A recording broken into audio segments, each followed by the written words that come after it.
Welcome to the Earned First podcast. My name is Arun Sudhaman. I'm the founding editor of Earned First. I'm very happy to be joined again today by Charlotte Mceleny, freelance journalist. Charlotte, how are you? I'm good. Glad to be back. Thanks for having me back. Oh, It's it's always a, nice to be it's a welcomed pleasure. back. Can't have done a Well, terrible job last time. you did an amazing job last time, as I think you're probably aware.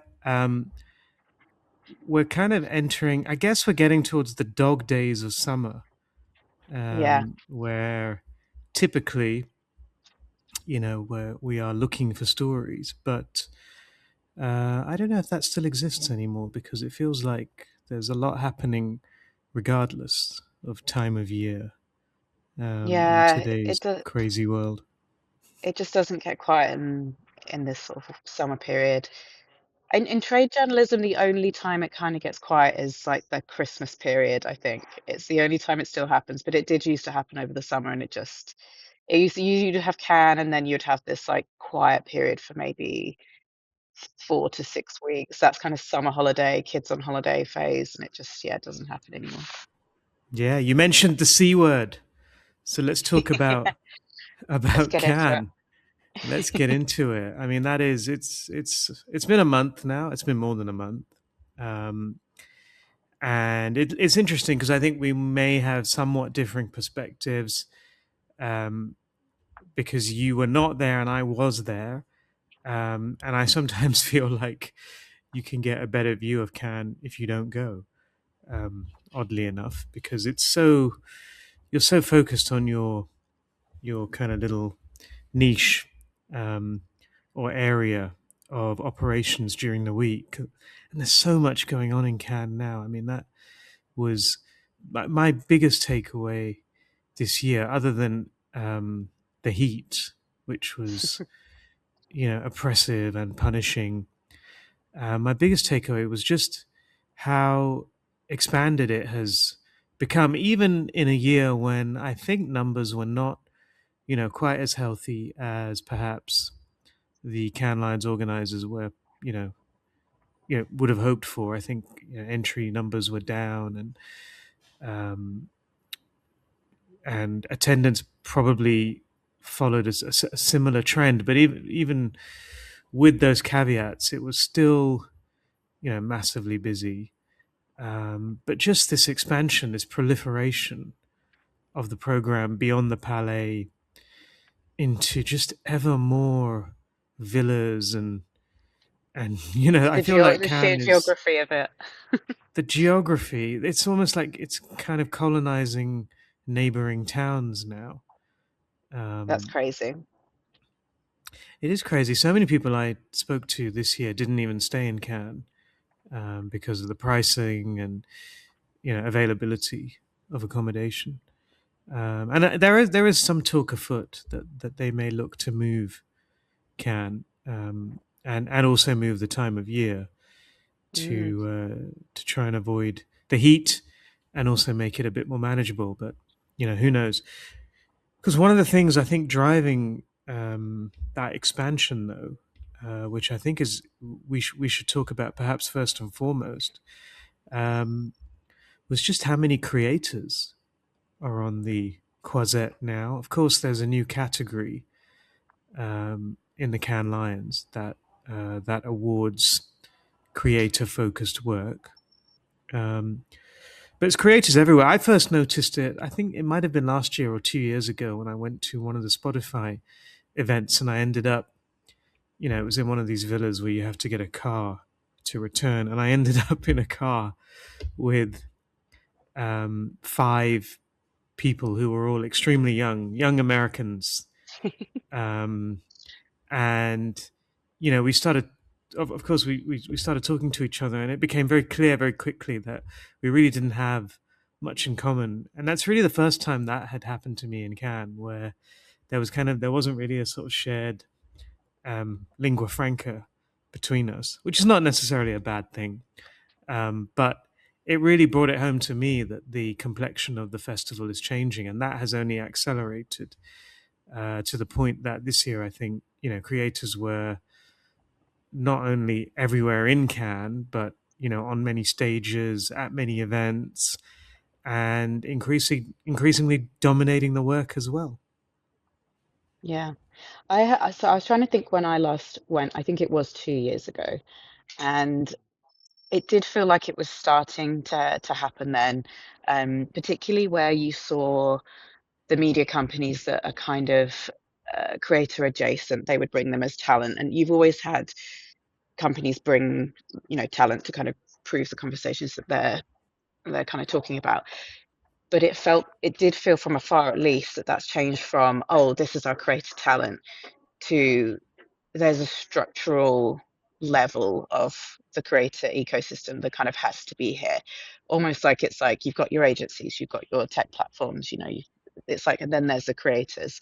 Um, and my favorite piece of writing that I think, again, from afar, I wasn't there, that I read and just really, really enjoyed, that helped me kind of unpick that, because I think you're on LinkedIn and you see a lot of people talking about some of this, and sometimes it's a bit cynical because it's that whole, you know, is Can dying? Is creativity gone? Kind of thing. And so it's very difficult to read some of that without that eye roll and being like, "Oh, it's a bit cynical." But Eugene Healy was my favorite kind of person to take this on, because he's also sat on both sides. He was an agency strategist, and now he's kind of become a creator. So it's like he could balance those two things. Um, and the kind of agency strategist part of him did respect the fact that, the shame of Can changing is in not really bringing the young people of the industry in to kind of teach them about the craft and the award wins and things like that. Like, that's what kind of Can, and it's, the thing that we bemoan as having gone as being excellent. And some agencies do still have really rigorous competitions around kind of young talent and things like that. So it's not good. That's not completely dead. But I think that he talked a little bit about that, and how that's a bit of a challenge. We need to kind of keep bringing the young talent into these things.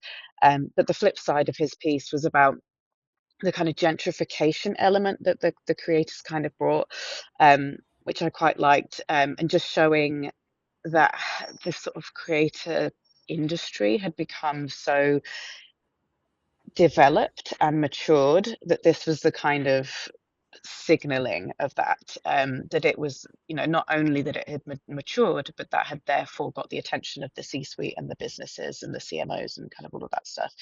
And particularly one piece of content that he talked about that I really thought was quite important in this conversation was, it was the creator effectiveness playbook that was by System One, and I think he had some involvement in it.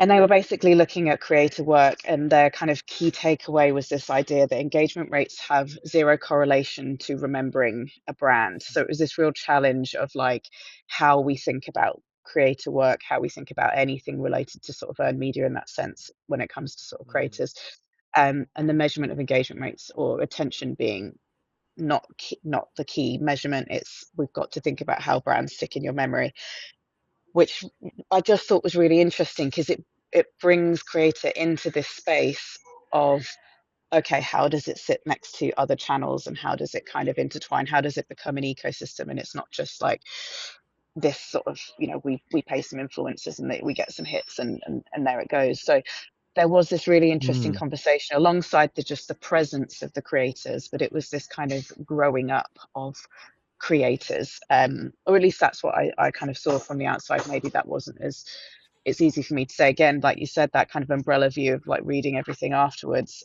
Maybe on the ground it didn't feel like that was the topic, but I think that would be the interesting lesson of like, now that Cannes done, this is I think potentially where this conversation goes.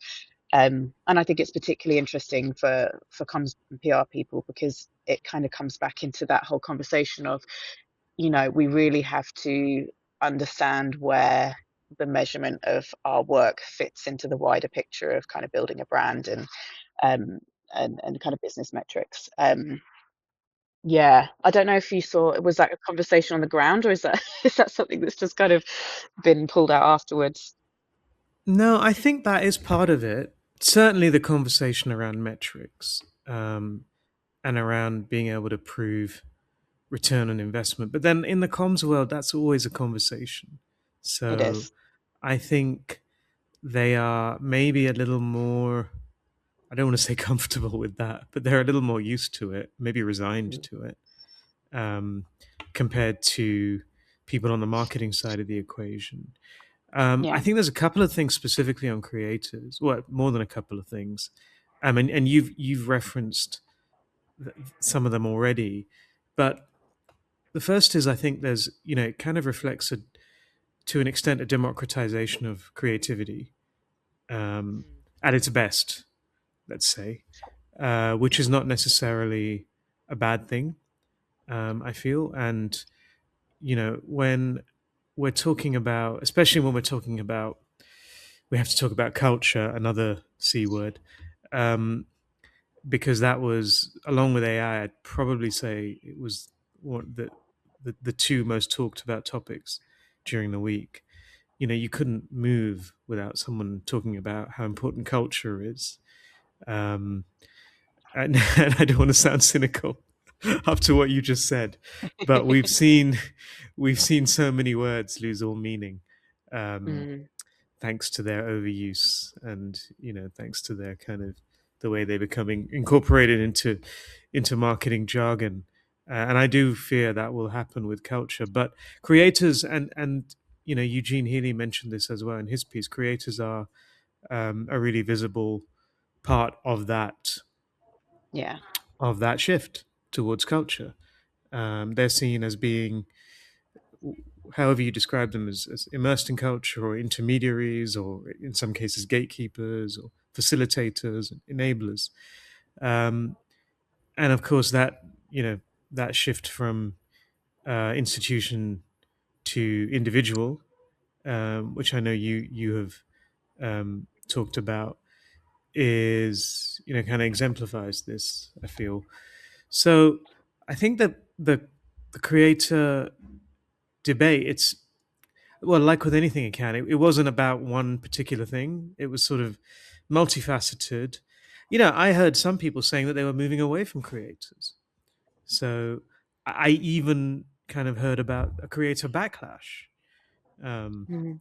in Cannes. So it's like, it really is. It's a fully 360 view of creators.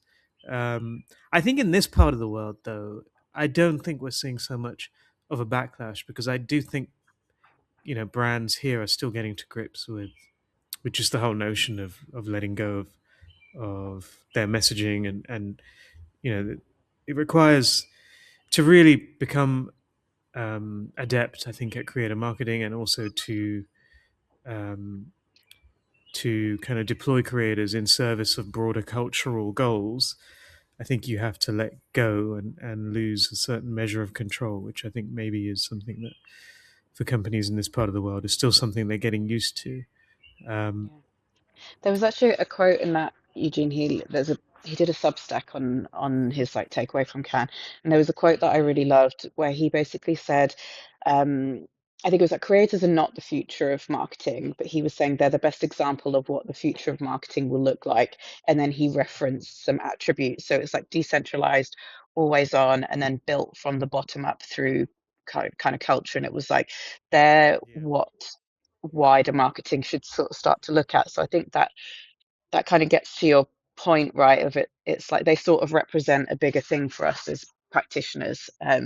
That things are changing, and yeah, and I Yeah. think it's just like, and specifically for kind of comms and PR people, it's Hmm. how trust. We always think about trust in these kind of institutions, and that's kind of shifting into kind of networks and individuals, and it's becoming a lot more personal. Like the big takeaway from the Edelman Trust Barometer this year was the sort of insularity of people and how we look to others. So I think we've got to kind of rethink how trust is moving between people, Yeah. between institutions, and different things. And I think that's really making businesses look up and kind of think everything that we've been doing is potentially changing, and I'm not sure how to understand it. And maybe creators at the moment is the shortcut, but actually our whole kind of marketing mix and our approach to marketing kind of has to change. I don't know. It's interesting that the Edelman Trust Barometer, I think, doesn't measure creators yet. um, but it does measure, maybe proxies. That it measures, I think, people like me, which I think is maybe a proxy. I don't know if you could argue creators are not necessarily, especially now, um, certain types of creators anyway. Although one thing that's really clear is that the even within creators, there's so many um, shades and stripes and types, Yeah, from the nano influencer all the way to the Mr. Beasts and so on. Um, yeah. so that in itself is something that I think probably corporates are grappling with. And then in this part of the world, I do think that shift from institution to individual will be a more difficult pill to digest. I think because um, Oh, this is we this yeah region is complicated anyway. Let yeah alone exactly. adding this onto it, you know. It is. Yeah, but this is a more, in many societies in Asia, it is more, it can be a bit more conservative and a bit more Mm. traditional. Um, but of course, it's interesting that we talk about creators and we sometimes make the mistake, and I'm sure a lot of businesses do this as well, right? Is looking at them as a replacement for media channels. And we think of them in the same way, when they're not really. No, they serve different purposes. I think this is part of the kind of growing up of the approach to it, or the necessary kind of growing up around the approach.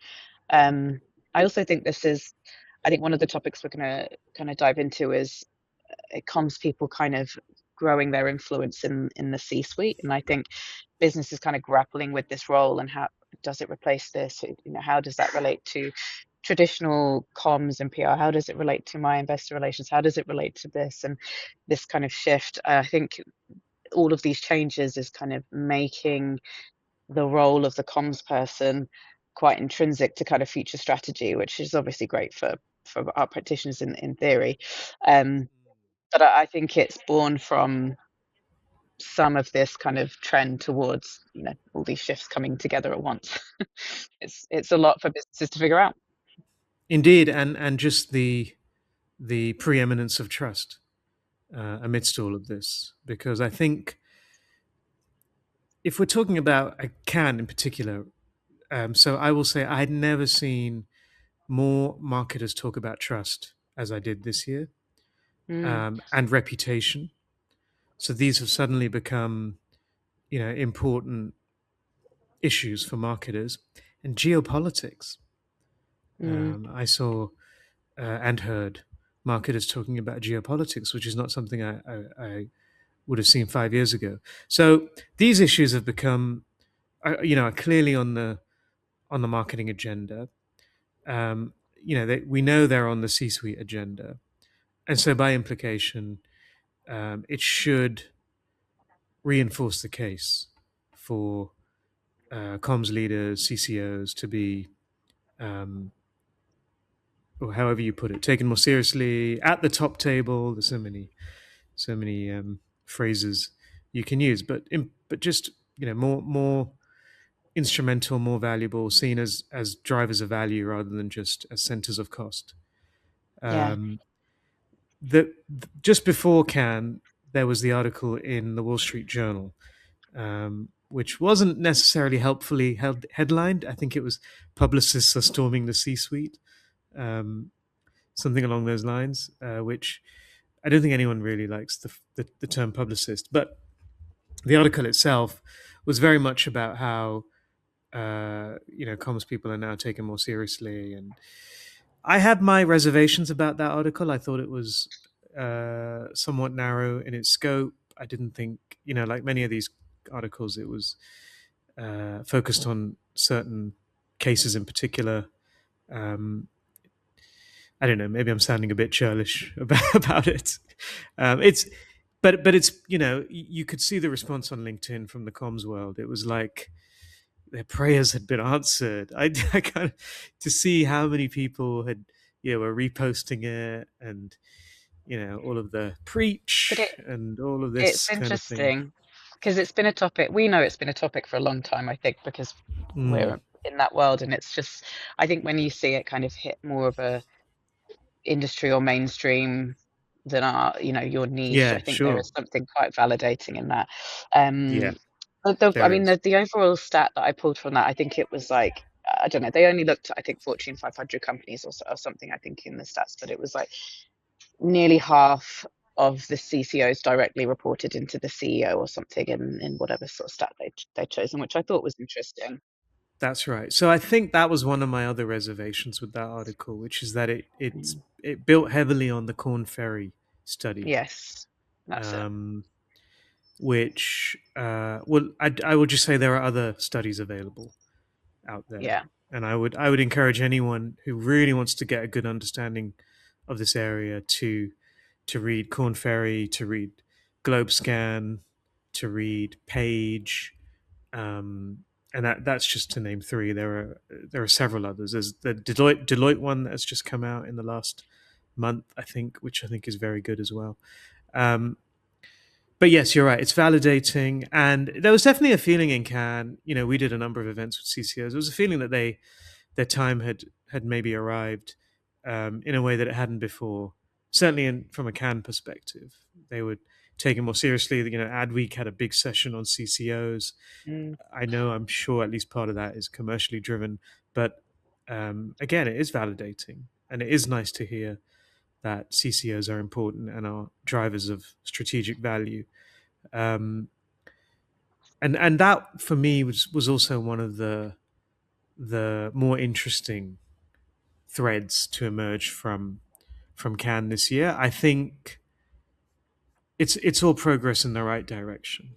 Let's say I think there will be many challenges facing CCO still to come. Again, it comes down to the trust thing, doesn't it? I think that just feels like the theme to me because uh, I think and particularly for, I think the other validating part of this is, that's been such a strategic pillar of what comms and PR professionals have talked about for so long that I think it's not only am I viewed as more important within my peers, but the sort of strategic foundation by which I do everything is now, more important as well. So I think there's like a few parts of this that you kind of go, I've been saying, it's that like I told you Yeah, yeah, so I've been moment of saying like, this. My yes, I've been worldview, saying my this. worldview Yeah, is finally exactly. being taken seriously. Yeah, Yeah. but the risk, of course, is always that it won't just be taken seriously; it will be taken. I mean, that is, I think, that is something we can't ignore. I feel we've seen Yeah, it before, the tension and between comms, yeah, marketing. and sometimes other functions, and you know, I think Yeah. sometimes in the trades we can all get a little bit reductive about this stuff, and you know, we're looking for tension, we're looking for these battles. It's good copy, it's good headlines.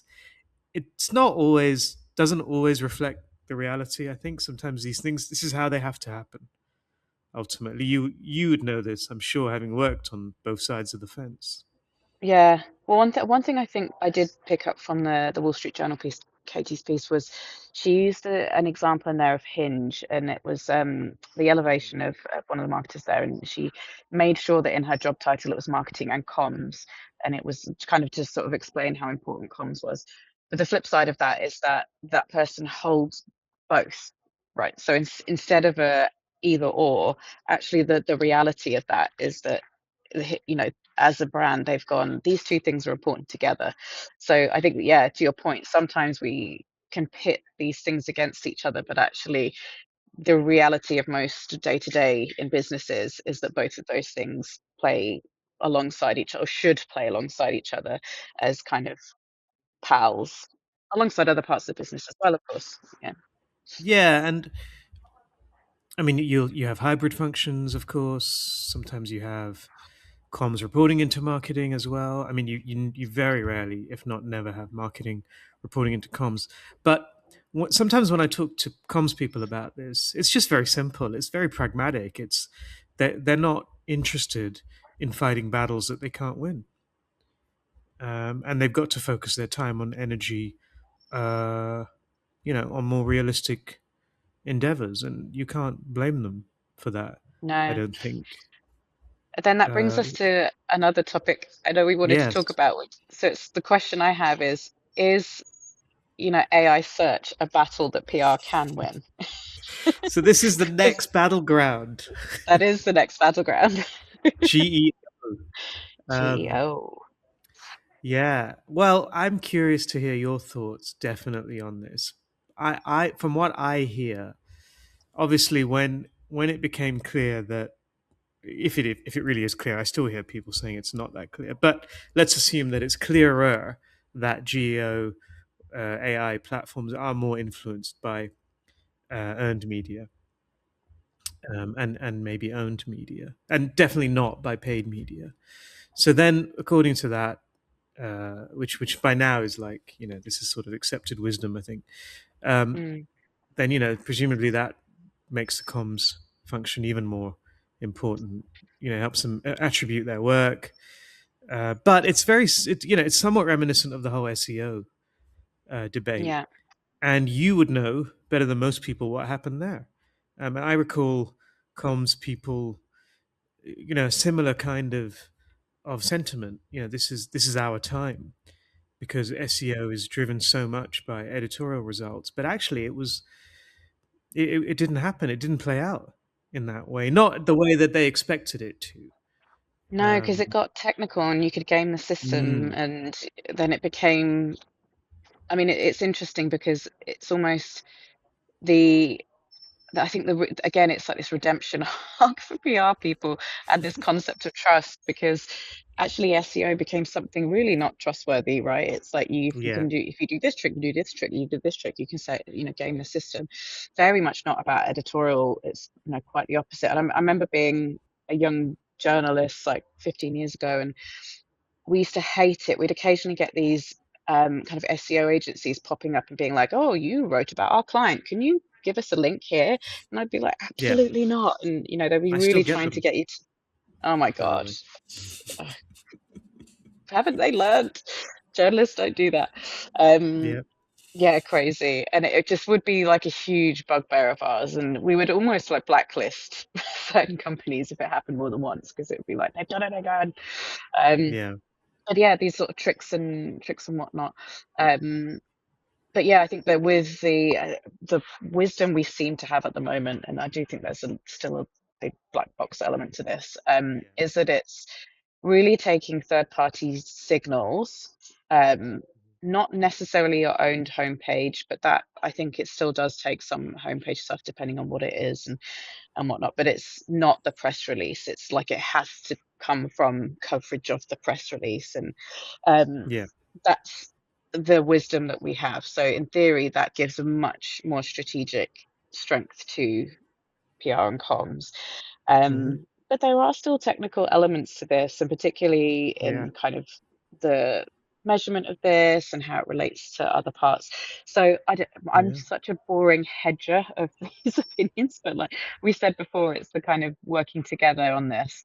Um, and I do think it is the two working together. I mean, maybe you can have someone slightly take the lead, but you're not going to be able to do GEO properly just singularly as PR, or Yeah. just as the, because there's all sorts of other elements that you would want to be, you would also want to be understanding if that has contributed to website traffic uplift and other elements, and has it increased other brand metrics and elements that you're kind of looking at. How does it relate to different things? So these conversations do not exist in a vacuum, but you could arguably have PR kind of taking the lead on the strategic element of this, or having arguing for a bit more budget is probably where this is probably, at least in the short term, going. Yeah, and you can make the case, I think, you can make a reasonable case that PR people would understand the earned media aspects of this better than anyone. But having said all that, and this is purely anecdotal, my conversations with comms people in house suggest that marketing is taking a keen interest in GEO, and in several cases that I've heard about are taking the lead. Um, and that, I don't know if I wouldn't say it alarms me. Nothing really alarms me anymore, but um, it does feel maybe like it's a missed opportunity. Um, but then the other thing, of course, that I also find is sometimes I find that comms people in house are still not as up to date on some of these trends as they should be. And I think that's a big challenge too. That's their own missed opportunity, isn't it? Because yeah, if you've got a kind of digitally savvy, well, if your your digital marketer is no doubt well up on this, so you're kind of inherently against someone who, as a personality, is just probably quite embedded in all of this. So as a comms person, you have to really, I mean, there's a lot of technical, Mm. Yeah, impressive there is.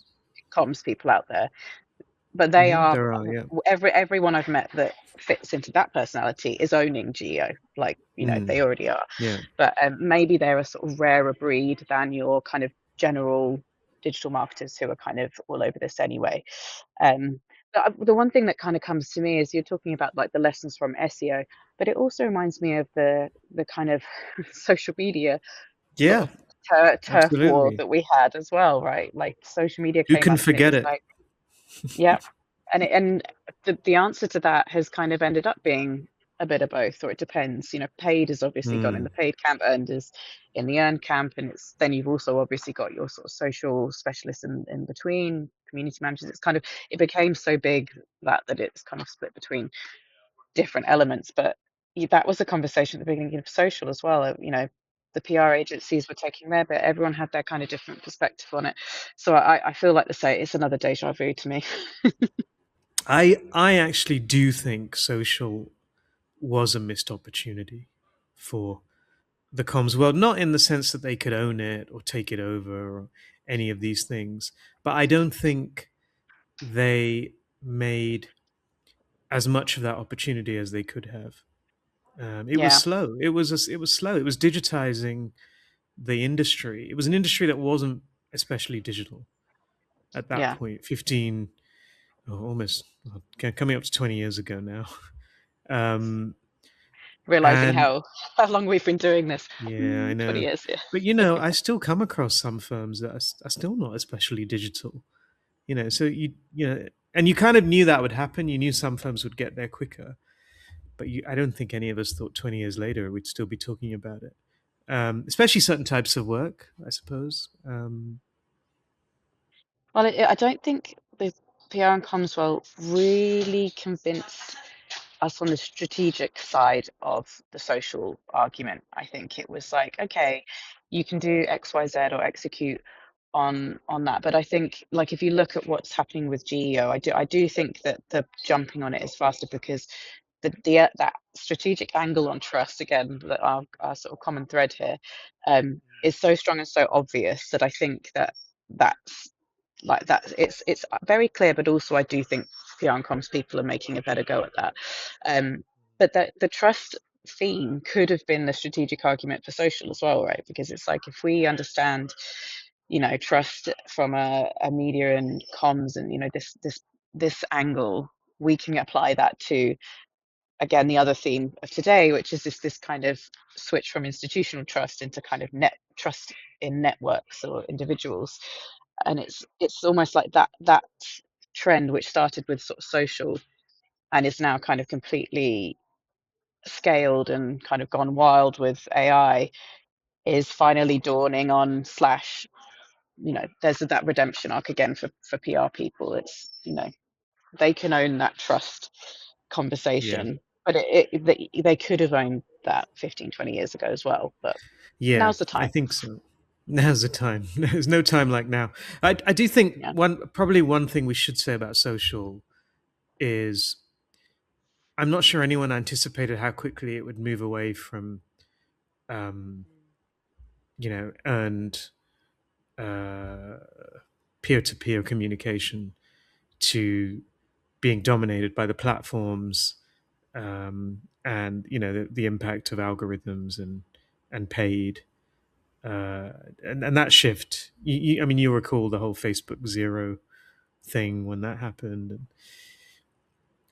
it did kind of move away a little bit from perhaps what people envisaged. yeah, Um, that's to be true. fair, but if we're talking more broadly, I guess about this shift from institutions to individuals and about the corresponding importance of culture, then I guess we have to talk about the big political story of the moment in Asia, which is here in India, the rise of the CJP, the Cockroach Junta Party. I hate cockroaches so much.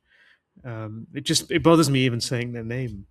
That's I how mean, I live in anti-cockroach. Singapore. I Yeah, I am I know. I they're know. they're around.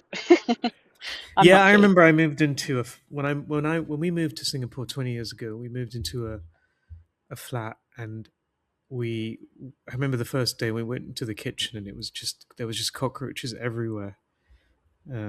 So this is kind of like one of my recurring nightmares. But anyway, um, I mean, it's been really interesting. It's been fascinating to watch it unfold here, um, because you're kind of aware. I think just having lived here now for 3 years, you're aware of the context. You can't divorce it from you can't divorce any of these movements. I think from their context, you're aware of that.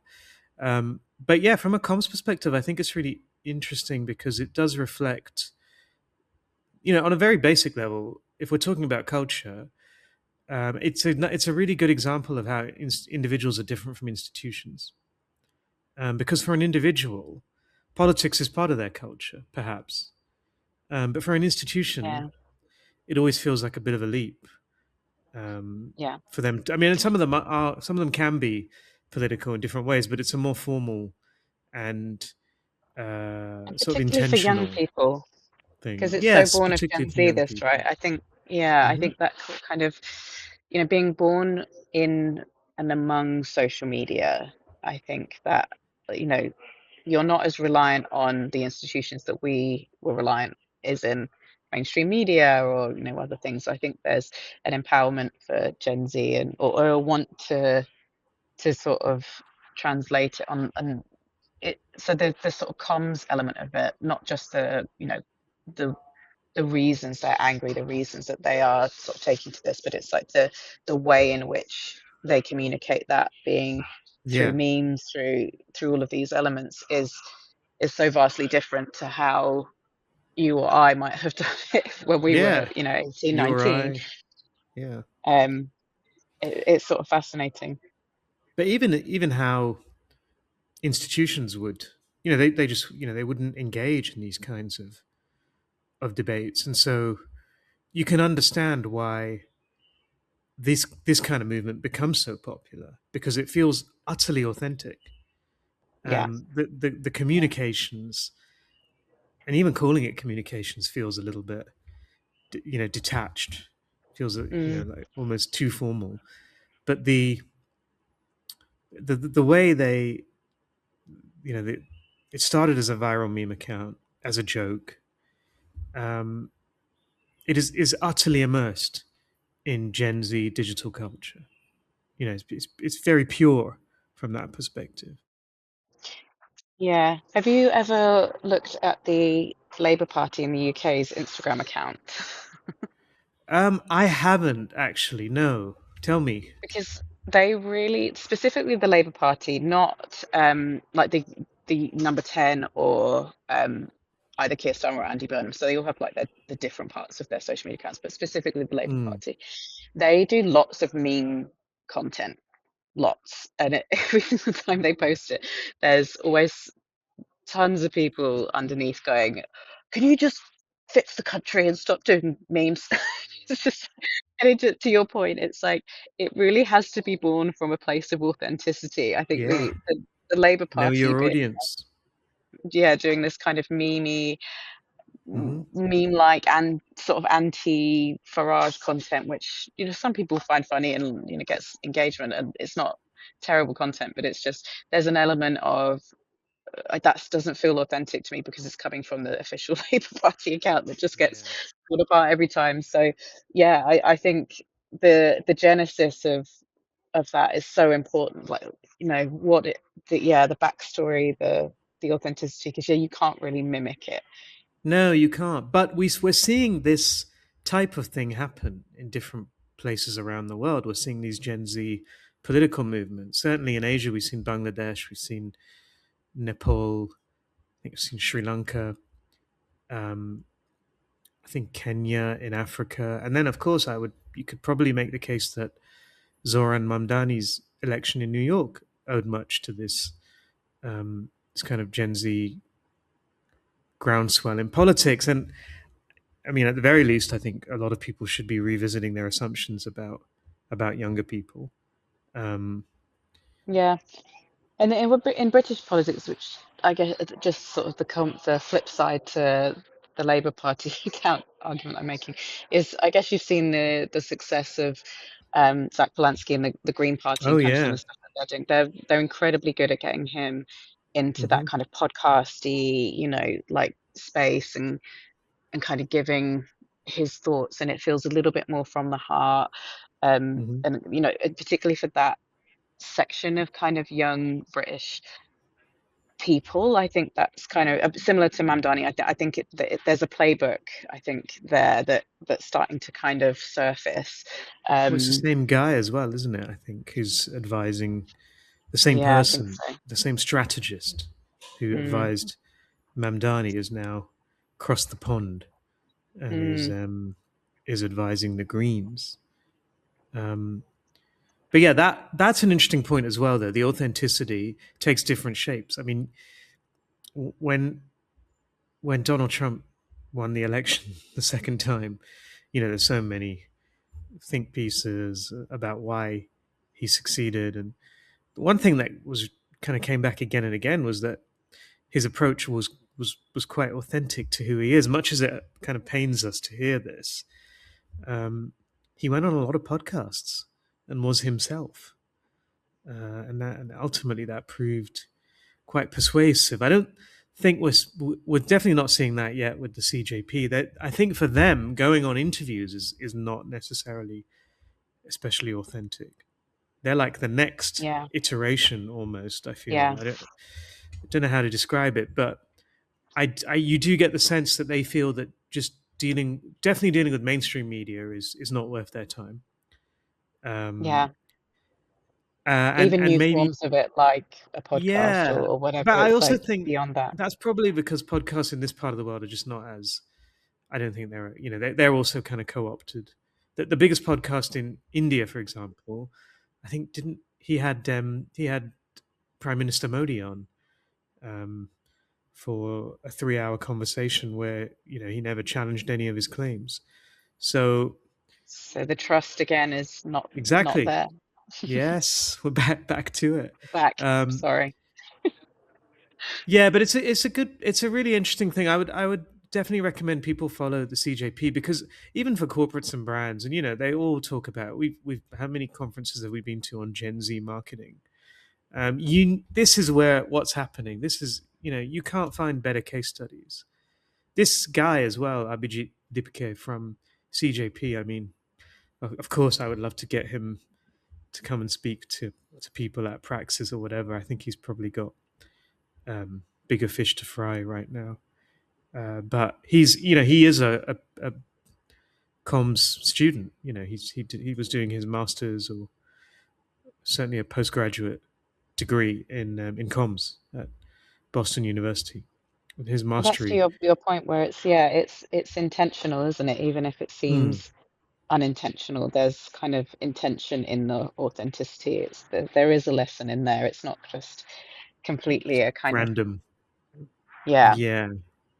No, correct. fascinating. Interesting lessons, I think, for corporates, but also I am not surprised. Some people here are surprised that corporates haven't got involved. They haven't said anything, no messages of support, or at least, at times like this, we should all come together. Nothing. There's been nothing at all. I'm not surprised that in the slightest by this, because I lived through Hong Kong and I had no expectations of brands. Are you at all surprised? I'm curious if to get another view. I guess I am a little bit, um, but but then also not because I think it's a very APAC thing to not, or Asia thing to not get involved. Whereas I think if this was happening in the UK or America, you'd have like McDonald's in the chat. Like I don't know, it's Yeah, just yeah. the brands just aren't as worried about especially if you can play with the fun of it. There's like in other markets, I Yeah, think there's yeah, because there is a bit of silliness to it that I think even if you don't want to kind of come out being really explicitly kind of political, there's a part of that that you could ride on. But I think that there's a hesitancy in a lot of APAC markets to do that. Um, yeah, in Singapore, sometimes you see it with when it's slightly jovial, but if it's serious, I don't you wouldn't really get much going on. Um, yeah. I can't expect it yeah. here because I mean, and this is one of the one of the issues we actually wrote about it in our last newsletter. But the that nexus between state power and um, Mm. corporates is it's one of the things that the CJP is taking aim at. So could get uncomfortable. Um, but yeah, it's fascinating to watch. Brings us back, I think, quite neatly to our point on that trust is becoming more crucial. That shift from institutions to individuals is a big part of that. Um, but yeah, we've covered a lot of ground. I think I better let you go. I'm sure you have other things to do with your day. I feel like we could keep talking about culture I and could talk creators. about trust and all day long, to be honest, though, but we have to stop at some point, if only Yeah, for we the do. listeners' sanity. If they're still listening. Charlotte, thank you so much, as always, for your time. I thought this was really, yeah, it was just fun to discuss some of these topics. So have a really good week. Yeah, thank you for having me again.